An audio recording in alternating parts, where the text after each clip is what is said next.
What are the telltale signs of having a shitty accountant? We had a new client come on board recently that wore the brunt of bad accounting and tax advice, and it affects many people, particularly those that are growing and scaling their business quite aggressively. So if you run a multi-six-figure or seven-figure business, you're going to want to watch this video. Now, for most of us, when we get started in business, we realize that we need to have an accountant. We need somebody in our corner that's going to help us understand the finances, make sure that we pay our fair share of tax, hopefully help us optimize that tax, and ensure that we don't have any financial surprises. Because when you get into business, the last thing that you really want to be thinking about every single day is how much you need to be putting aside for tax and whether you're going to get a surprise tax bill. But the harsh reality of the situation is that for so many business owners that we've worked with, that they've been given poor accounting advice. And this has largely been because most accountants are glorified historians, okay? The typical accountant isn't using a cloud-based accounting software, and even if they are, they either aren't reconciling the information on a regular basis, they might be doing it quarterly or in some cases even annually in order to do their compliance. And they are looking at this historical information in order to prepare for financial statements and tax returns based on deadlines that typically fall due, in some cases almost 12 months after the financial year is finished. Now, I don't know about you, but I like to make decisions on information that is as current and accurate as possible. And information that is 12 months old isn't necessarily going to provide me with the necessary detail that I need in order to grow and scale my business, and particularly ensure that I don't have any cash flow issues or surprise bills that come up. Now, the issue with this is that most of these reactive accountants who are doing their tax returns and financial statements for their clients will do so based on those deadlines that are typically kind of 9 to 12 months after the end of the financial year. They'll then meet with their client on typically maybe an annual basis in order to provide them with these documents and get them signed off. They give a pretty lackluster explanation, and there's usually something that goes as follows. Hey, Mr. and Mrs. Client, you've had a great year and you've made X amount in profit. As a result of that, you're going to have a tax bill of Y, and you've got 30 days to pay it. Good luck, and better luck next year. Now, the issue with that is that most business owners have a sharp inhale of breath, maybe release a couple of expletives, and then go, well, I didn't realize I was going to have to pay that. And the accountant will usually say, well, okay, well, there's a couple of options here. Usually the problem is that the business owner has taken drawings out of the business that are sat on the balance sheet. It's a director's loan. The accountant has said, well, okay, you either need to pay that money back to the company. Well, I've spent it. And as a result, that's going to allow you to pay the company tax rate. Well, if the money's not there, then you're not going to be able to pay it back, are you? Okay, 2, we distribute it as a dividend, meaning that not only are you going to have to pay the company tax, but you're then going to have to pay top-up tax at your marginal tax rate, which could potentially be 30, 40, even potentially up to about 47% in tax. And you go, well, shit, I don't even have enough money to pay the corporate tax, let alone the top-up tax. What's my last option?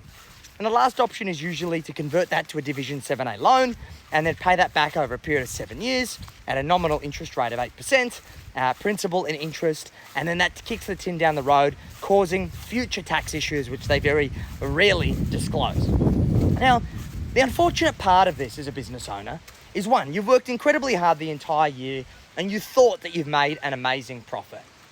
2, you may have been putting money aside for tax that has fallen short of the actual amount of tax that you need to pay.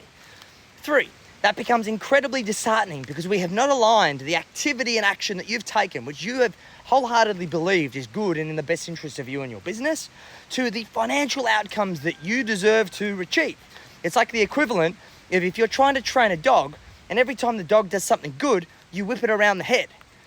It doesn't make sense, right? You're not going to continue that behavior for an ongoing basis. And what this leads to for so many business owners is that they end up getting disheartened because they're on payment plans with the ATO.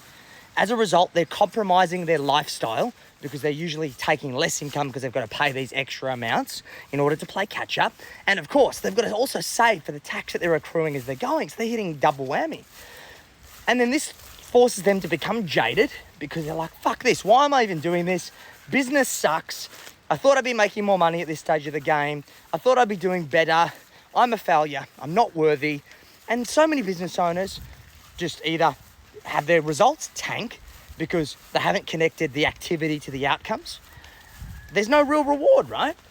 Or they've got themselves to a position where they burn themselves out because they've been burning the candle at both ends for so long and their results decline anyway. So, how do we fix this? Well, a good accountant and a good tax advisor should provide you with a proactive tax plan that forecasts 12 months out into the future. Because all of these things can be accurately forecast, typically within a 5% variance, plus or minus. And we improve the quality of that forecasting over time. We say, okay, great, well, let's have a look at your historical sales. How much should you be putting aside for GST and sales tax? Next, have you got employees? And how much do you need to be putting aside for PAYG, superannuation for those individuals? Next, we can have an understanding of your accrued profit in your business, and therefore there is a corporate tax rate or an individual tax rate if you're operating as a sole trader.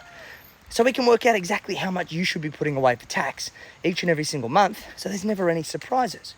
And then lastly, we can work through proactive tax planning to work out how do we use structures and systems to ensure that you never pay any bonuses to the ATO, you only pay your fair share, and you don't get yourself into hot water with arrangements like Division 7A loans, which might allow you to kick the tin down the road and have more money to spend now, but can potentially put you in a position, or they're definitely going to put you in a position where you end up paying more tax, more interest, and enduring more financial hardship as a result of using those relationships like 90% of the time. So this is the role of a proactive tax advisor. And this is the time of year to be thinking about this stuff, guys. Because by the time we get over 30 June, if you haven't made decisions around getting proactive tax advice, if you haven't put these strategies into place in order to optimize your position, to avoid any surprises, then once the 30 June's over, there's absolutely nothing you can do to change your tax outcome. So if you'd like to get some help, this is one of the things that we do for our clients. We've got a tax advisory business, which is one of the offerings that we have. If you jump in my bio, click the link, complete the 40-point financial performance scorecard, and let's have a conversation around doing an audit of your current tax strategy and work out exactly what you're going to be doing to improve your financial results, to maximize your profit, to pay yourself what you're worth. I'm going to go finish making lunch. I'll catch you later.